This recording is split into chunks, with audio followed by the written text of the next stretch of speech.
빨간 펜 선생님 싫어요. 네. 이거는 계속 원점에서 다시 시작해야 돼요. 일을 처리해야 되는 건 하나인데 이 일을 처리하기 위해서 그 레벨에 따른 보고서가 벌써 4~5개가 나와 있어야 돼요. 와, 진짜 너무 스트레스 받네. 저 듣고만 있어도. 그러니까 항상 적시, 맞아요. 보고서 잘 만드는 것도 중요하지만 아, 이것도 기본이네요. 어떻게든 빨리 좀. 상사의 기분, 이 사람의 지금 기분이 중요하죠. 좋은 것이냐. 이런 팩이 어떻습니까? 네, 그 폐기는 갖다 버리는 게 좋은 거예요. 큰일 날 셈이고. 아, 예.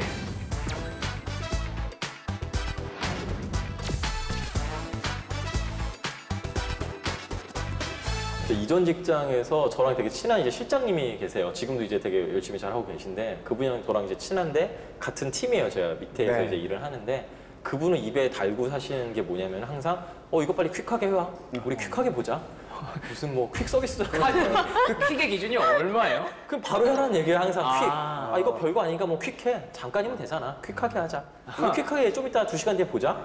이러는데 그걸 딱 분량을 받았을 때 또 그분이 되게 눈높이가 높으세요. 그러니까 퀵하게 해야 해서 퀵하게 가면은 아니 퀵하게 하라고 한다고 해서 이렇게 하면 어떡해. 그래도 이거는 좀 생각을 좀 했어야지. 뭐 이렇게 말씀하시니까 거기에 대해서 스트레스가 굉장히 많았던 것 같아요. 퀵하게가 되게 재밌네요. 그 듣는 입장에서는 굉장히 스트레스 받았을 것 같은데. 근데 나중에 제가 어떻게 승화했었냐면은 네. 뭐가 말씀만 하시면 제가 이거 퀵하게 한번 알아볼게요. 약간 퀵하게 약간 또 하겠습니다. 매기는 건가요? 약간? 퀵하게 하겠습니다. 물론 퀵하게 드렸죠. 그러다 보니까 또 서로 또 되게 재밌어 하시더라고요. 아, 그래요? 그 당신도 아시니까. 예. 근데 하지만 좀 힘들긴 했습니다. 그렇겠네요. 그러면은 내가 직장 생활하면서 가장 스트레스를 많이 받았던 보고 혹시 기억나는 거 있으신가요? 오히려 진짜 스트레스 받는 보고는 이게 보고 단계가 정말 끝이 없는 때가 있어요. 예를 들어서 저희 예전 프로젝트를 해서 긴 시간에 이제 보고서를 써야 되니까 중간 보고서도 많고 네. 뭐 여기서 아예 타임라인을 잡잖아요. 네. 언제까지 무슨 보고가 있고 그럼 여기서는 예를 들어서 상무선, 여기서는 전무선, 사장선, 회장선 이렇게 가야 되면 벌써 이것만 해도 4~5개잖아요. 그럼 여기 왔다 갔다 할 때마다 보고해야 되는 핀트가 틀려지거든요. 네. 재밌는 건 일을 처리해야 되는 건 하나인데 이 일을 처리하기 위해서 그 레벨에 따른 보고서가 벌써 4~5개가 나와 있어야 돼요. 그러니까 결국 하고 싶은 건 하나인데 그러니까 그때마다 바꿀 때마다 이 일을 왜 이렇게 보고서를 써서 해야 되지? 이게 너무너무 스트레스더라고요. 결국 하겠다는 건 하나인데 예, 그 사람들 눈높이에 맞춰서 보고서를 난 계속 바꿔야 돼. 이게 너무 스트레스고 한마디에 또 왔다 갔다 하는 그 보고서를 보면 이럴 거면 왜 우리한테 이렇게 믿고 시켰을까? 와. 이게 스트레스인 거죠. 네, 못 믿나? 이런 생각도 들고. 제가 지금 상황이 너무 네.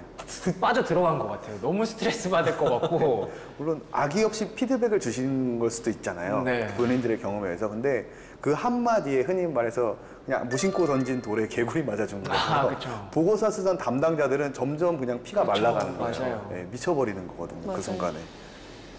벌써 스트레스 받네요. 그러니까요. 갑자기 네. 가슴이 비어. 확 올라오네요. 저 갑자기 이 얘기 듣다가 떠오르는 게 하나 있었는데 제 보고서가 아닌데 남의 보고서인데 제가 기초 자료를 만들어야 될 때가 제일 왜 그런 건가요? 제일 화가 났었던 것 같아요. 제일 스트레스 받았던 것 같아요. 누가 시킨 거예요, 이제? 그렇죠. 이제 제 상사겠죠, 아무래도. 제 상사인데 이제 자기가 쓰기 싫으니까. 솔직하게 얘기하자면 본인이 쓰기 싫으니까 약간 본인이 해야 될 일이 많아서 그러신 분이었으면 제가 조금 이해를 하고 스트레스를 덜 받았을 텐데 제가 봤을 땐 그 정도로 그렇게 바쁘신 것 같지 않았는데 그렇죠. 이제 기초 자료를 저한테 이제 자료를 조사하게 만들고 그거에 대한 부분을 조금 자료를 정리를 해서 근데 나중에 보고서가 나가는데 그 정말 토시 하나 단어 몇 개만 수정해서 나가는 거 보고 제가 너무 화가 났었거든요.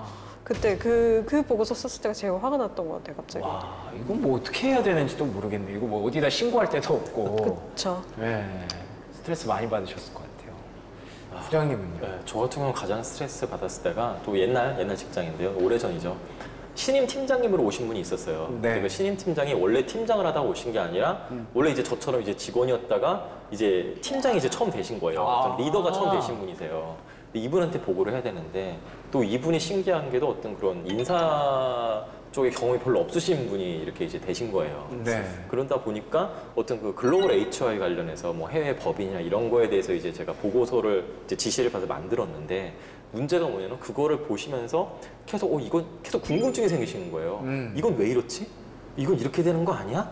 그래서 거기에 대해서 보고를 할 때마다 계속적으로 이거는 보면서 생각이 어떤 애드돼 가지고도 보고서가 발전이 되면 오케이 좋은데 네. 이거는 계속 원점에서 다시 시작해야 돼요. 이건 뭐지? 이건 모르니까 이것부터 다시 해봐. 해가면 그래 그땐 이거였는데 이건 아닌 것 같고 이것부터 또 다시 해봐. 계속 이게 앞으로 안 나가고 계속 밑에서부터 다시 시작해야 되는 겁니다. 그렇게 한 거의 2주 정도 고생을 한 기억이 있는데 그때가 제가 거의 한 달 동안 보고서 준비한 뭐 28번째까지 버전이 나온 그때보다 사실 더 힘들었던 것 같아요. 이때는 뭐 제가 뭐 배우는 것도 없었던 것 같고 근데 결국엔 그 결과가 어떻게 됐냐면은 기존 거를 다 가져와 보래요. 그러더니 그 당신께서 보고서를 만드셨습니다. 근데 제가 딱 봤는데도 이 정도 만들려고 여지껏 이러셨나 이 생각도 들더라고요. 물론 지금 되게 훌륭하게 일 잘하고 계신데 예. 그때는 신임 팀장이셔가지고 아마 그게 좀 잘 안 되셨던 것 같아요. 예. 와, 진짜 너무 스트레스 받네. 저 듣고만 있어도. 그래서 진짜 그런 말 있잖아요. 신임 팀장 직무 바꿔서는 리더 밑에서 일하면 개고생한다. 네, 그런 말이 있거든요, 진짜로. 그래서 그럴 수밖에 없죠. 뭐 어쩔 수 없겠습니까? 뭐 이해를 해야지. 네, 그 보고할 때마다 모르기 때문에. 그러니까요. 아니면 신임 팀장님들 같은 경우에는 열정이 너무 이제 내가 열정 리더가 없으시죠. 됐으니까 보고서 하나하나도 막 토시 흔히 말하는 빨간펜 선생님 해가면서 다 해주고 싶은 거죠. 그러면 정말 담당들 죽어나거든요. 하나 또 생각났는데 빨간펜 선생님 싫어요. 많죠. 체크 많이 하시는 거예요? 네네네. 보고할 때 제가 스트레스 받는 건 아니고 제가 주변에서 많이 듣는 에피소드 중에 하나인데 네. 빨간펜 선생님들 근데 지적할 때 그 깐깐한 그 삐사감 교사 선생님 약간 안경 이렇게 쓰셨을 것 같은데. 그런 분들처럼 뭐 하나 틀리면 되게 좀 약간 무시하는 말투로 이렇게 막 지적하시는 분들이 스트레스죠. 계시잖아요. 그런 분들이 제일 조금 힘들지 않나 약간 이런 생각도 들 때도 있어요. 보물 터지듯이 막 여기저기서 막 나오니까. 스트레스 받는 순간은 왜 이렇게 잘 생각나죠? 원래 또 그런 얘기 하면서 이렇게 뒷담화하고 그런 게 또 잊고 있었는데 계속 보고의 기술로 알아보는 최악의 상사. 지금 너무 기본적으로는 또 최악의 상사가 되는가 생각이 드는데 참 이런 거를 신입사원들이 들어가면 얼마나 힘들겠어요. 자, 그럼 지금까지는 이제 보고서를 뭐 분량이 어느 정도 써야 되는지 한 페이지가 좋은지 뭐 이런 것들에 대해서 알아봤다면 이제는 진짜 보고를 잘하는 방법에 대해서 좀 배워볼까 하는데요. 신입사원들은 사실 이렇게 들어갔을 때 뭐 세 분은 노하우가 많이 생기셨지만 정말 어려울 거 아니에요. 보고를 어떻게 해야 될지, 보고서를 어떻게 만들어야 될지. 그 신입사원에만 한정해서 말씀을 드리면은 네네. 처음부터 보고서를 잘 쓸 수가 없어요. 그렇죠. 뭐잘 쓴다고 그러니까요. 위해서 기대도 하지 않고요. 그렇다면은 어떤 사안에 대해서 그 리서치에 대해서 좀 더 그 치중을 해줬으면 좋겠습니다. 리서치라 함은 사안에 대해서 연구하는 거죠. 모든 자료에 대해서 다 조사를 하고 하는 건데 그런 어떤 주제가 있다면 그 보고 어째 지시받은 사항이 있다면은 네. 보고서 작성도 중요하지만은 작성은 일단 뭐 선배 거에 보고는 나중에 해도 되는데 내가 이 사안에 대해서는 정말 내가 고민하고 정말 연구를 많이 했다. 이런 것들을 좀 보여주실 필요가 있습니다. 근데 잘 쓴 보고서를 일단 보고 싶은데 그거를 어떻게 볼 수가 있나요? 뭐 교과서가 있는 것도 아닐 것 같고. 보고서의 기준이 딱 말씀하셨듯이 네. 그 상사들 즉 위에 상사들이 결재를 득을 해가지고 그게 이제 하기로 했다. 그렇죠. 그건 좋은 보고서인 그러네요. 거예요. 인증이 통과를 된 했다라는 거네요. 이제 그렇죠. 대거기 때문에 그렇게 말씀하신 시스템이든 어쨌든 결재를 득해서 도는 자료라고 하면은 그건 일단은 신빙성 있고 좋은 보고서라고 볼 수는 있는 거예요. 우리 조직에서 통용이 되는 보고서니까. 그쵸. 네, 그렇게 생각하시는 게 빠를 것 같아요. 근데 그 안에서 뭐가 잘 된 건지 뽑아내는 거는 또 그 신입사원의 능력이. 그건 이제 그쵸. 차차 배우는 거고요. 아. 말씀하셨듯이 많이 보다 보면 내 성향이 생기고 내가 쓰는 스타일이 생기니까요. 네. 네, 많이 보고 말씀하신 딴 부서 것도 많이 보시고 그게 참 도움이 많이 되는 것 같아요. 알겠습니다. 약간 다른 이야기가 될 수도 있는데요. 그렇게 좀 보고서를 잘 만들기 위해서 신경 쓰다 보면은 네. 시간이 가기 마련이거든요. 많은 시간이 필요합니다. 그렇겠죠. 그렇다 보면은 내가 고민을 하다가 어떤 그 데드라인이 있어요. 납기일에 뭔가 원하시는 보고 날짜에 또는 보고 시간에 그거를 넘겨버리게 되는 경우가 많거든요. 근데 물론 그걸 넘길 수도 있죠. 사람이니까. 예. 근데 문제가 뭐냐면은 그 보고 기한을 넘기게 됐을 때는 상사는 물론 화도 나겠지만은 화가 나면서 속으로 이렇게 생각하면 아, 저 사람이 더 많은 고민을 했으니까 더 좋은 퀄리티에 더 잘 쓴 보고서를 들고 오겠지. 이런 기대를 암묵적으로 하게 됩니다. 그런데 실제 현실은 더 좋은 보고서로 가기가 쉽지 않거든요. 그럼요. 저도 그래 왔었고. 네. 그러다 보면은 오히려 상사는 기대감은 점점 커지는데 보고서는 그대로인 거고 그러면은 오히려 더 좀 안 좋은 영향을 미칠 수가 있습니다. 뭘 했길래 이제가 좋은데. 네, 그러니까 항상 적시 맞아요. 보고서 잘 만드는 것도 중요하지만 아, 이것도 기본이네요. 어떻게든 빨리 좀 그 상사가 원하는 타이밍에 빨리 그걸 보고하시는 게 더 중요하다고 볼 수 있겠습니다. 아 근데 말씀하신 바를 들어보면은 이제 신입사원으로서 보고하는 타이밍도 되게 중요할 것 같아요. 이 상사분의 기분이 어떨지도 되게 중요할 것 같고, 네, 이게 밥 먹기 전에 보고해도 되는 건지 밥 먹은 후에 보고해야 되는 건지. 잘하실 것 같은데. 확실히 제가 말씀드릴 수 있는 가장 중요한 거는 일단 아, 예. 상사의 기분. 이 사람이 지금 기분이 좋은 것이냐. 네. 혹시 내 앞에 들어간 사람이 보고를 망쳐서 기분이 안 좋은 거 아니냐. 혹시 그럴 때 내 보고로 이제 상사의 기분을 좋게 만들겠다. 이런 팩이 어떻습니까? 네, 그 폐기는 갖다 버리는 게 좋은 것 같습니다. 큰일 날 셈이고요. 아, 예. 네. 신입사원이 그럴 확률은 낮다고 봐요. 현실적으로. 그래서 눈치와 센스가 있으시다면 기분이 이왕이면 좋으실 때. 그리고 사람이 회사에 있으면서 기분 좋을 때는 이건 제 경험상 보면 저번에도 한번 말씀드렸는데 점심시간 30분 전. 이제 좀 있으면 점심시간이야 하는 이 신나는 시간. 설렐 때. 네, 그렇죠. 집에 가기 30분 전. 퇴근 시간 30분 전. 그때가 괜찮다고요? 네, 좀 있으면 집에 갈 시간이기 때문에 오. 퀵하게 보고 드릴 수 있는데 괜찮으시겠습니까? 라고 하면 그분도 촉박하거든요. 네. 나 가야 되는데 오케이, 그럼 얘가 길어진다. 그럼 망할 수 있어요. 그래서 약간 리스크는 있어서 제일 좋은 거는 11시 반인데요. 점심시간 30분 전인데 네. 두 번째로 좋은 시간은 6시 퇴근이라 그러면 5시 반, 5시 이때 괜찮고요. 그리고 최악의 보고 시간은 2시, 3시. 2시. 밥 먹고 졸릴 시간. 예, 그때 가면은 끝나는 시간이다라고 보시면 될 것 같아요. 끝난다고요? 저도 그래서 보고를 보통 잡을 때 네. 2시, 3시를 거의 일부러 빼요. 예를 들어서 임원 보고다. 비서님한테 연락을 해서 그 시간이 언제 가능하시나요? 아, 3시 가능하신데 다음에 보고하겠습니다. 와. 혼날 가능성이 매우 높거든요. 네, 짜증나실 시간일 수 있어서. 그럼 다 겪어보고 이렇게 말씀을 아, 하시는 그렇죠. 거죠? 그래서 확실히 말씀드린 겁니다. 11시 반, 5시나 5시 반, 기분이 좋을 때. 진짜 이거 확실한 거예요? 확실합니다. 팩트에. 100%. 이거는 근데 경력 사원들한테 약간 조금 더 해당이 될 것 같아요. 어. 왜냐하면 신입 사원들은 보통 대체적으로 상사가 너 몇 시까지 해와 이게 결정이 맞아요. 되어 있거든요. 그래서 그러네. 그래서 신입 사원들은 웬만하면 몇 시까지 해와 저는 3시간 전에는 보고서가 와 있는 게 예인 것 같아요. 요즘에는 만약에 뭐 5시까지 해와 이러면 5시 반 이렇게 보내가지고 죄송합니다. 이렇게 쓰는 그건 좀 사람 문제가 정말 있네요. 많거든요. 이건 좀 아니라고 저는 생각해요. 왜냐하면 5시까지 와 그러면은 2시까지는 드려야 된다. 그쵸. 아니면 뭐 내일 오전까지 해봐 그랬더니 오전 막 11시 11시 59분 막 이렇게 보내는 11시 반. 11시 반에 매니저님 하는 말고. 기분이 좋은 시간. 11시 아 반. 그건 괜찮아요. 그렇습니다. 그건 부터 괜찮아요. 보니까 11시 반이 11시 반이야. 아 이거는 괜찮아요. 11시나 뭐 11시 반 이러면 왜냐면 밥 시간 앞둔 거니까 그건 괜찮은데 막 내일 오전까지인데 막 1시 밥 먹고 나서 딱 그 1시까지 막 도착해 있는 상황이거나 이건 좀 아니라고 저는 생각을 해요. 타이밍이 딱 주어졌으면 그때까지는 그 전까지는 미리미리 좀 준비를 하는 게 좋을 거라고 저는 보여져요. 보통 신입사원은 그렇게 해야 되는 이유가 있습니다. 그 오, 이유가 그래요? 뭐냐면은 신입사원들이 만드는 보고서 자체가 정말 뭐 윗상사한테 보고가 되는 그런 메인 보고서가 되지는 않아요. 일반적으로 그것은 메인 보고서에 어떤 좀 서브가 되는 기초 자료가 되는 그런 보고 자료가 되거든요. 네. 그렇다면 빨리 자료를 넘겨줘야지만이 네. 그걸 토대로 해서 이제 좋은 보고서를 만들 수 있는 것이거든요.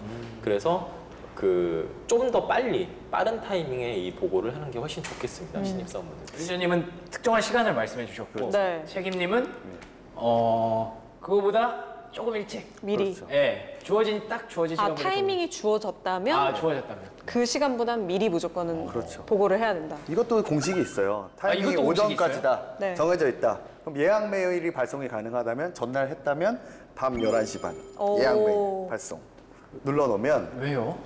물론 이게 어떻게 보면 뭐 그렇게까지 해야 돼 하실 수 있는데 네. 일부러 오버하는 거죠. 되게 오버하시네요. 8시에 이미 다 썼는데 11시 반으로 예약 메일 걸고 집에 가는 겁니다. 근데 그러면 네. 제가 만약에 매니저님 상사면 네.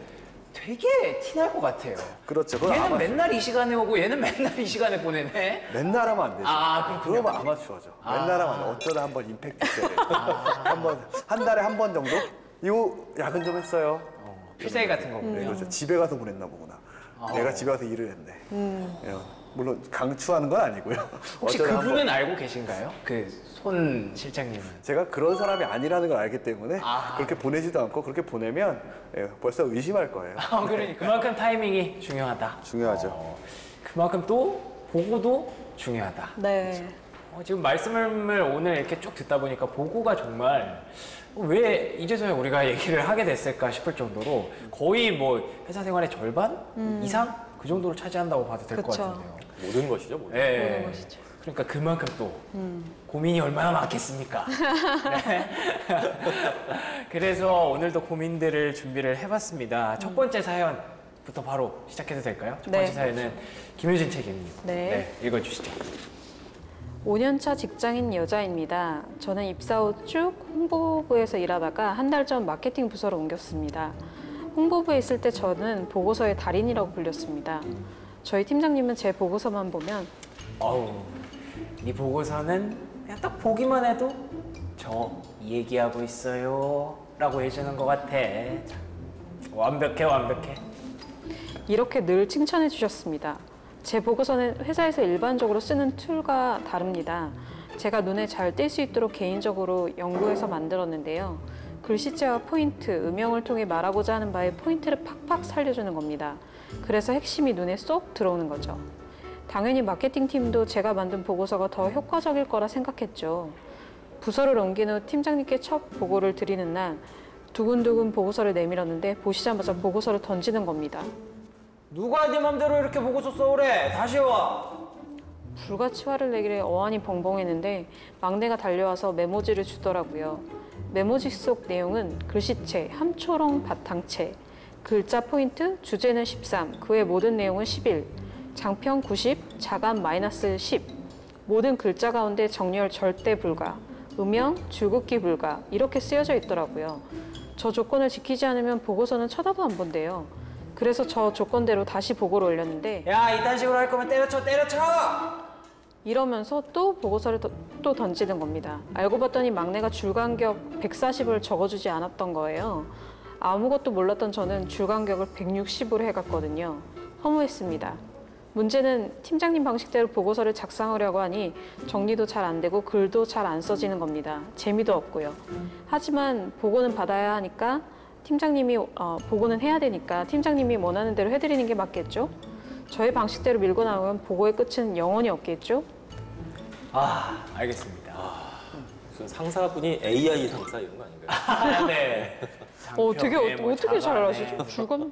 그러니까 그거 어떻게 보고 140, 160 어떻게 구분하지? 그러니까요. 그것도 신기하네요. 아직도 그런 상사분이 있다는 게 더 신기해요.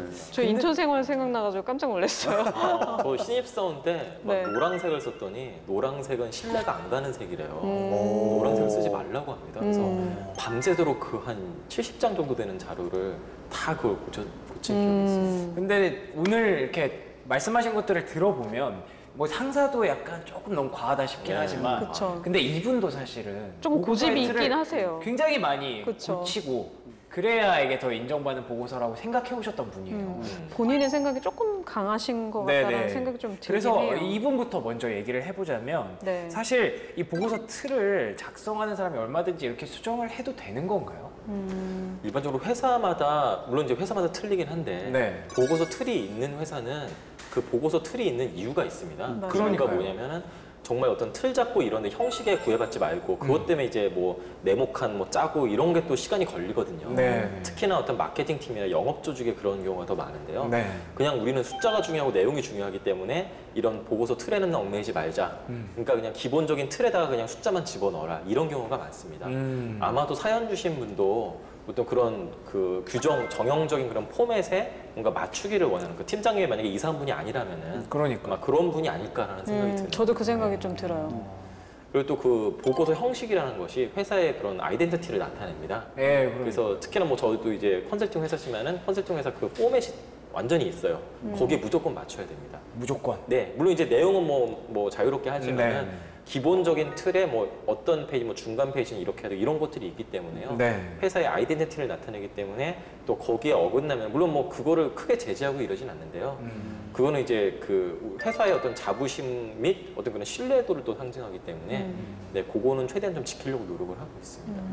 애초에 이렇게 많이 손대시는 분 자체가 별로 찾기 힘들다고 봐도 되겠죠. 그쵸. 사실 네, 보통은 뭘 제가 봤었을 때는 이게 사실 홍보부에 계시다가 마케팅 부서로 옮겼잖아요. 네. 저도 그래서 네, 근데 사실 어떻게 보면 회사가 바뀌었다고 보는 게 정확하게 맞거든요. 부서가 옮겨졌지만 부서마다의 또 룰이 다 다른 거기 때문에 본인이 아무리 같은 회사에 있더라고 하더라도 부서가 바뀌었다 그러면 그냥 회사 자체가 바뀌었다고 생각하고 그 부서의 룰을 따르는 게 첫 번째는 노력을 했어야 되는 태도였는데 네. 사실 본인이 생각한 것대로 좀 밀고 나간 게 조금 실수였지 되게 않았어요? 의욕이 넘치셨던 것 그쵸. 같아요.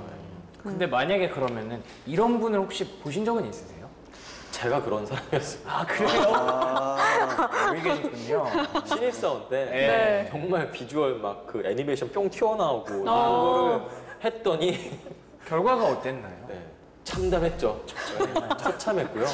프레젠테이션 근데 또 다 들어주시더라고요. 신입사원이니까 이제 그쵸. 더 들어주신 다음에 예. 그 알겠다고 하신 다음에 저를 옆에 앉혀놓고서 제 위에 대리님을 엄청 혼내시는 겁니다. 너 도대체 어떻게 가르쳤길래 이렇게 해오냐. 그러니까 저는 한마디도 혼내시지 않았어요. 와 진짜 무섭다. 더 무서운데. 와. 그래서 옆에 전 또 다행히 그 대리님한테 저 굉장히 혼날 줄 알았는데 대리님 한숨 푹 쉬더니 뭐 내가 잘못했다. 내가 너를 못 가르친 내 잘못이다. 그러니까 제가 더 갔어요. 차라리 혼났으면 제가 괜찮았어요. 더 죄송했었겠는데. 네, 더 죄송한 거예요.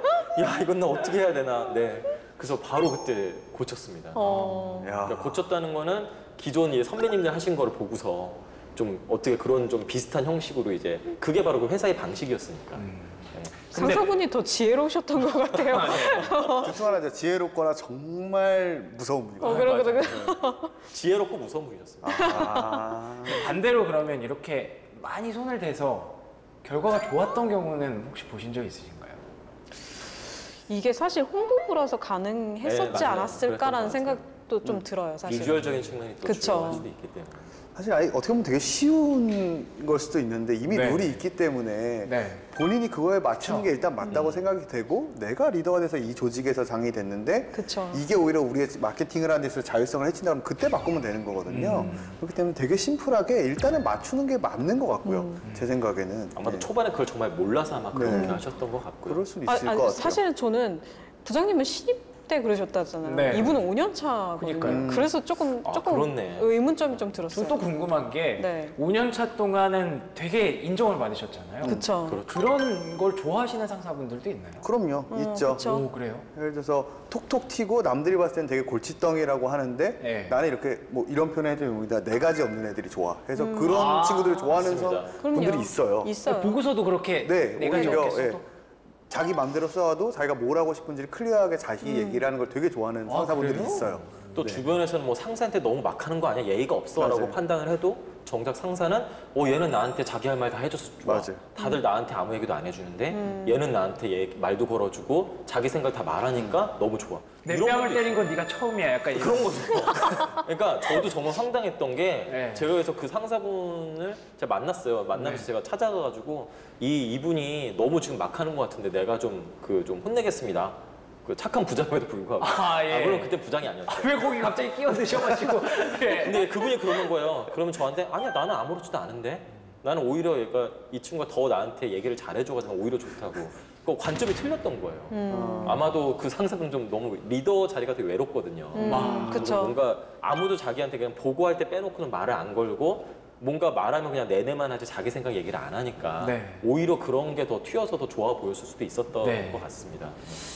뭐 그러면 좋겠지만 지금은 정말 상극인 분을 만났잖아요. 그쵸. 어찌됐든. 네. 이렇게 뭐 글씨체, 포인트, 자간, 장평, 줄간격 140까지 다 이렇게 보시는 분인데 어떻게 해야 될까요? 이거 맞추는 게 맞겠죠? 당연하죠. 맞춰야죠. 맞춰야 됩니다. 무조건. 이런 상사를 혹시 겪어보신 분이 있으신가요? 저 얘기했잖아요, 인턴 때. 아, 그분은 정말 딱 형식이 있었어요. 예. 그래서 그때 어떠셨어요? 기분이? 오히려 그게 좀 편했을 수도 있을 것 같아요. 나중에는 그냥 익숙해서 그냥 제가 컨트롤 C, 컨트롤 V만 하면 네. 내용만 고치면 보고서 양식은 똑같으니까 그러니까요. 오히려 보고서 작성하는 게 처음에만 힘들었지 나중에는 익숙해져서 괜찮아졌는데 네, 그래서 사실 괜찮았거든요. 그래서 본인도 그냥 적응하시다 보면 괜찮아지지 않을까. 조금 그 욕구를 조금 누르고 네. 로마에 오면 로마의 법을 따라야 되는 게 맞다고 저는 생각해요, 사실. 저도 뭐 그 노란색 싫어하시는 상사부 네네. 노란색 안 쓰면 돼요. 그쵸. 빨간 너무 쓰면 편하더라고요. 되니까. 네, 그쵸. 편하고요. 근데 되게 재밌는 거는 지금 현재 회사는 노란색이 또 회사의 아이덴티티입니다. 회사의 색이 노란색입니다. 되게 재밌는 것 같아요. 근데 이 상사분을 나쁘게 표현하면은 정말 뭐 그 쓸데없는 거에 신경 쓴다, 네. 너무 형식적인 것만 신경 쓴다라고 그 말할 수 있겠지만은 또 이걸 다른 쪽에서 생각하면은 정말 그 형식만 맞추면은 그거를 통해서 거기에 대한 내용을 보겠다는 건데 괜히 이 형식을 맞추기 위해서 다른 노력을 하지 말아라. 아마 그런 쪽으로 더 생각하신 게 아닐까라는 생각도 들어요. 저도 사실 되게 이해가 되고 저 겪어봤거든요. 아, 이렇게 그래요? 품위 기한을 할 때 예. 그 예를 들어서 표를 한다 그러면 그 선이 이렇게 얼마가 맞아야 되고 내가 쓰는 문장은 그 표를 넘어가면 안 되고 이 룰이 있었던 거예요. 그 기한을 하는 데 있어서. 네네. 근데 그거를 저는 신입사원 때였는데 근데 모르고 가지고 갔는데 그분은 신입사원이니까 하나하나 알려주셨어요. 이걸 이렇게 맞추는 이유, 우리 회사가 이렇게 하기 시작한 이유. 왜 예를 들어 되게 심플했거든요. 출력을 하면 이렇게 하면 글자가 잘려. 요렇게 맞춰야 돼. 그래야 보고받는 사람 입장에서 좋기 때문에 우리가 시스템 안에서 보고할 땐 요 룰을 지켜야 되고 하나하나 설명을 해주시는데 처음엔 그런 생각 들거든요. 굳이 뭐 이런 것까지 해야 돼. 내용이 좋으면 되지. 이게 네네. 지금 생각해보면 신입사원의 건방인 거죠. 그 사람들은 노하우로 쌓아와서 이렇게 하는 게 일을 할 때 효율적이거나 뭔가 이유가 있는 건데 그렇죠. 그걸 나는 뭐 컨텐츠로 승부할 거야. 내용으로 승부할 거야 한 거는 그냥 제가 혼자 오기 부린 거였구나. 이렇게 판단이 되더라고요. 근데 또 굉장히 좋은 분이셨다라고 느껴지는 게 그걸 이유를 하나하나 설명해 주시는 분이 사실 많지 않죠. 그렇죠. 그게 예, 신입사원이었으니까 그러셨던 것 같아요. 아, 신입사원이니까. 근데 이분은 아마 내부에선 룰은 있었던 것 같아요. 그러니까 아까 아예 다 정해져 있다 그랬잖아요. 그럼 누군가 얘기를 원래 해줬어야 됐을 것 같기도 하고요. 우리는 아니면 이렇게 본인이 씁니다. 먼저 물어보. 그렇죠. 네네. 우리 보고서 쓰는 거는 뭐 혹시 뭐가 있나요? 물어보는 것도 센스였을 것 같고요. 아마도 사연 주신 분은 이미 그 홍보팀에서 정말 인정받는 분이었잖아요. 그럼요. 정말 네가 보고서 쓰면 뭐 얘기하고 있는 것 같아. 예. 정말 극찬입니다. 그렇다면 팀을 옮겼을 때도 분명히 그 평판이 들어갔을 거고 이 친구는 정말 일 잘하던 친구, 일 잘하는 친구, 기대감도 높았을 테고 뭔가 굳이 뭐 말 안 해도 알아서 잘하겠지. 왜냐면 그 하이퍼포머 그 고성과자니까. 네. 그런데 갑자기 보고서를 받았더니 기존의 그 부서에서 하던 보고서 형식과는 완전 다르니까 내용은 보지도 않고 일단 당황한 거죠. 일 실망감이 잘하는 더 컸을 수도 있어요. 그렇죠. 아마 그게 더 원인이지 않을까라는 생각이 듭니다.